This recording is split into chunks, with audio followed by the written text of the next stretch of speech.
Hello à tous et bienvenue sur votre chaîne d'actualité du foot. Très content de vous retrouver pour cette toute nouvelle vidéo dans laquelle nous allons parler en long et en large de cette rencontre incroyable et pleine de rebondissements du Barça contre Celta Vigo, jouée ce samedi soir pour le compte de la 6e journée de Liga.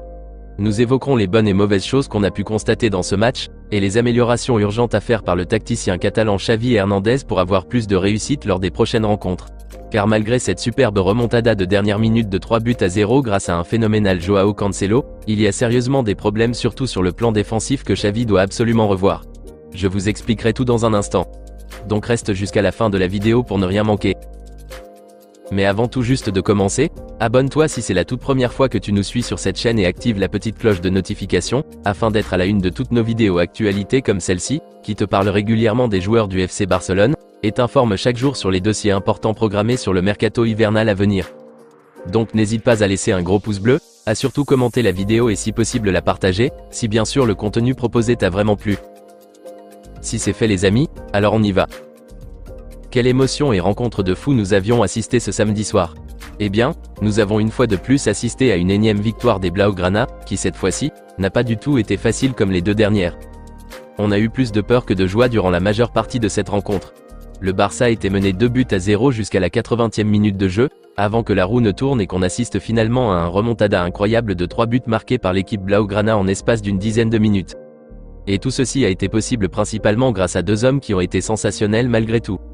Le phénoménal sauveur Joao Cancelo et l'avant-centre polonais Robert Lewandowski. Mais bien avant de parler de ces deux-là, revenons un tout petit peu sur le système de jeu et la formation tactique que nous a sorti Xavi pour cette rencontre. Certes, le technicien catalan a maintenu le système de 4-3-3 comme la fois dernière, mais sa formation tactique a été catastrophique pour ce match. L'erreur qu'il a commise, et qui allait coûter très cher, est d'avoir eu l'idée stupide de titulariser le nulard Marcos Alonso pour débuter ce match.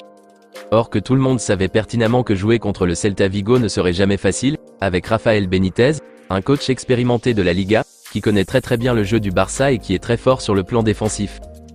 Et je n'ai pas du tout compris pourquoi Xavi a décidé de laisser Alejandro Balde sur le banc, or que c'est le seul joueur de l'effectif qui est excellent à ce poste de latéral gauche, et s'est plutôt penché sur un Alonso. Résultat comme prédit, il a été un véritable nulard au second degré sur ce couloir gauche de la défense. Il n'arrivait même pas à courir comme il le faut, pour pouvoir même espérer qu'il vienne donner un centre ou un passe en profondeur aux attaquants pour qu'ils marquent. Et franchement parlant, je pense que Xavi a sous-estimé l'équipe de Celta Vigo. Il savait un peu que le match allait être compliqué, et qu'ils allaient essayer de plus défendre et profiter des contre-attaques pour essayer de marquer, mais il n'a pas du tout imaginé que ça allait être aussi dur et difficile. Et concernant la titularisation d'Oriol Romeu, malgré qu'il a eu à faire certains arrêts très pertinents, et a réussi à récupérer certains ballons adverses, je pense à mon humble avis qu'il ne devait pas commencer cette rencontre. Certes, il a fait un match assez passable, mais Xavi s'est trompé en l'alignant. Avec des adversaires aussi défensifs, le choix pour entamer cette rencontre au milieu de terrain en plus de De Jong et Gundogan, devrait être Gavi le bagarreur. Puisque Gavi pouvait apporter cette agressivité-là, et cette pression-là au cœur du jeu. Gavi est un joueur qui a le plus de connexion avec De Jong, Gundogan, Lewandowski et Joao Félix devant. Heureusement qu'il s'est vite rendu compte dès la mi-temps qu'il avait fait une erreur, et s'est dépêché d'y remédier en faisant rentrer Ronald Araujo et Lamine Yamal pour avoir plus de solidité derrière et que Yamal puisse apporter une certaine rapidité vers l'avant. Maintenant, au lieu de jouer simple et de garder Araujo dans la charnière centrale, et ramener Jules Koundé comme latéral droit puisqu'il connaît bien ce rôle, et de replacer Joao Cancelo sur le côté gauche de la défense car le Portugais peut aussi efficacement jouer sur ce côté, Xavi a encore fait l'erreur de plus de placer Araujo à droite, Cancelo qui est venu rester au milieu de terrain laissant carrément son couloir droit, et a mis Jules Koundé comme latéral gauche. Un positionnement tactique que je n'ai absolument pas compris, qui a failli assombrir tous les espoirs restants pour revenir au score. Heureusement qu'il s'est encore vite rendu compte que ça n'allait pas toujours, et a finalement eu les idées claires de faire rentrer Alejandro Balde à son poste de latéral gauche, pour essayer de rééquilibrer le jeu. Ce qui a enfin marché. Et tout est redevenu à la normale. Ce qui a permis de jouer beaucoup plus haut offensivement et de multiplier les occasions de but qui ont conduit aux 2 buts égalisateurs après 80 minutes de jeu. Donc je pense que sur ce match, Xavi a failli être rattrapé par ses vieux démons. Il a été embrouillé, et moins sur ses gardes pour ce match-ci.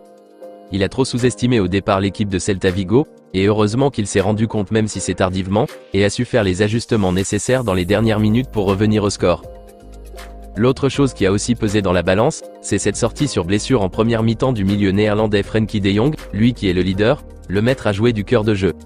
Et son absence s'est nettement fait sentir au milieu de terrain puisqu'il manquait un certain contrôle du jeu, et une lecture de jeu beaucoup plus fluide et poussée plus vers l'avant. Rappelons que lors des 2 manitas réalisés face au Betis et Antwerp, c'est grâce au contrôle total du jeu que le Barça avait au milieu de terrain par essentiellement la présence de l'incontournable Frenkie de Jong, qui avait permis de telles victoires. Mais pour cette fois-ci, dès qu'il s'est blessé à la 36e minute, le jeu s'est complètement dégradé au milieu de terrain, surtout que le vétéran allemand Ilkay Gundogan n'a pas lui aussi été bon durant cette rencontre. Il ratait même des contrôles de balles, et n'arrivait pas à donner des passes bien précises. Il a même perdu certains ballons qui pouvaient engendrer des actions ou occasions de but. Et c'est vraiment dommage qu'il ait passé à côté de ce match. Mais ça arrive des fois même chez les grands joueurs de son carrure. Donc on peut tout à fait comprendre cela. Donc voilà, c'est tout cela qui a conduit à cette fébrilité qu'on a constatée en défense et au milieu de terrain, un milieu de terrain qui est devenu une véritable passoire pour les joueurs du Celta Vigo.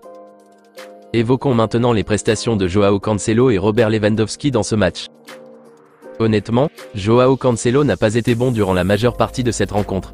Il l'a d'ailleurs confirmé lui-même en conférence de presse après cette remontada, qu'il sait qu'il n'a pas été à la hauteur des performances qu'on attendait normalement de lui. Mais malgré cela, il a su sortir son épingle du jeu, en donnant cette incroyable passe décisive très précise à Robert Lewandowski pour égaliser le second but.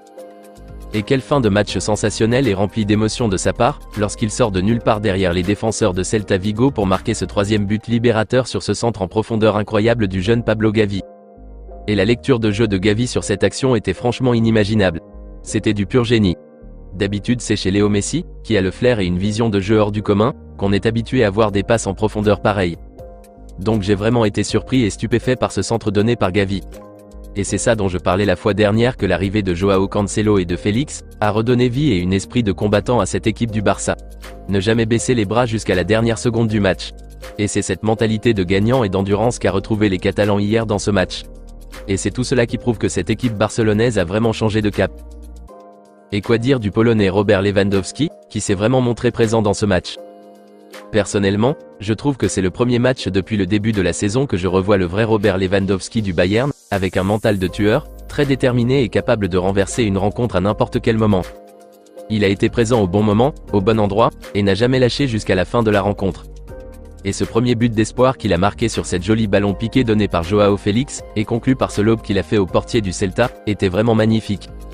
Et sincèrement je trouve que ce nouvel état d'esprit qu'a manifesté le Barça de ne pas abandonner et d'y croire malgré qu'il était mené 2-0 jusqu'à la 80e minute du temps réglementaire, de rester focus et de faire les efforts nécessaires pour essayer de renverser le match, c'est ça la leçon la plus importante que tout le monde devrait capter et garder après cette rencontre. Car d'autres matchs plus compliqués et plus difficiles que ça, viendront en championnat ainsi qu'en Ligue des Champions. Des rencontres dans lesquelles ils seront menés, et qu'ils auront besoin de cette mentalité d'acier pour y croire et ne pas baisser les bras jusqu'à la fin. Et je pense que cette superbe remontada va augmenter plus la confiance de cette équipe barcelonaise pour la suite de la saison. Parlant de Ferran Torres, il s'est pas mal débrouillé durant cette rencontre. Mais je pense à mon humble avis que si Xavi savait que le match serait aussi compliqué, il aurait peut-être préféré débuter avec un Rafinha ou un Lamine Yamal, pour amener plus de percussion, plus de danger, qui pourront faire des passes en profondeur dans les derniers mètres plutôt que de titulariser Ferran. Et ça c'est juste mon avis. Mais vous allez constater que dès que Lamine Yamal ou Rafinha sont rentrés en jeu, la physionomie du match a carrément changé, ce qui a contribué grandement aux réductions du score. Donc bref, quelles sont les choses à vraiment retenir après ce match rempli d'émotions?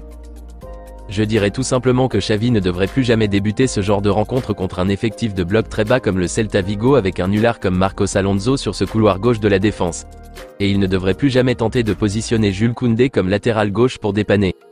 Il faudra impérativement titulariser le jeune Alejandro Balde dès l'entame d'un match pareil tant qu'il est en pleine forme.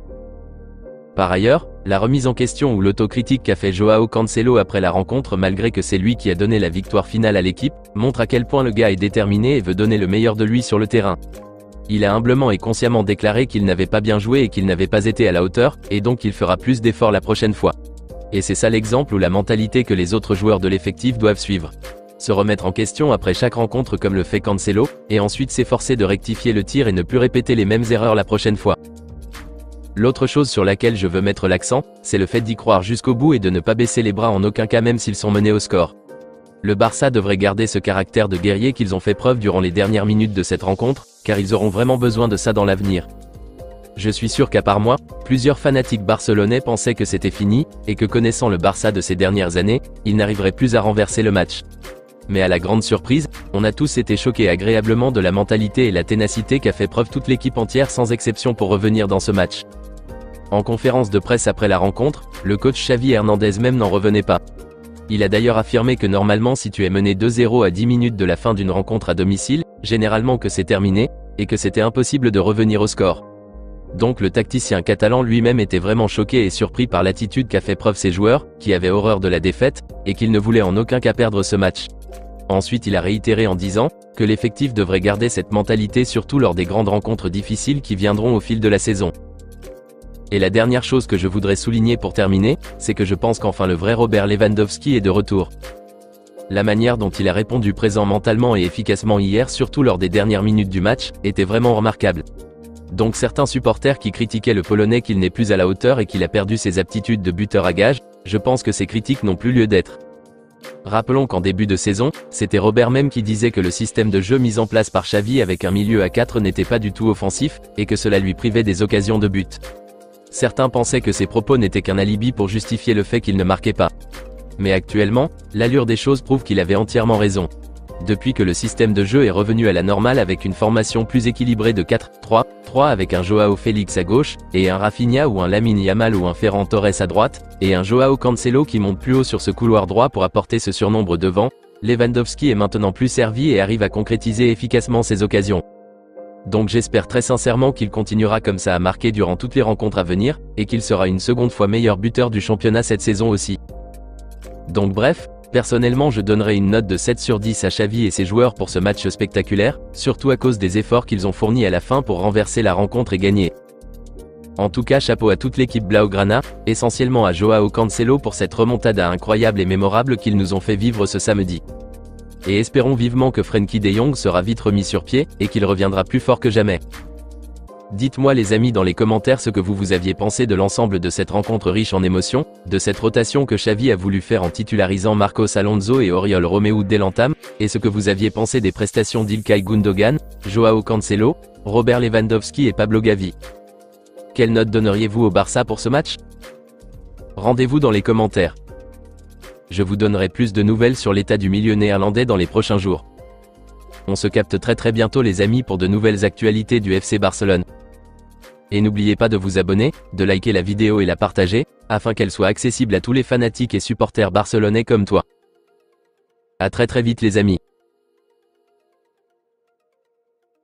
Affaire à suivre.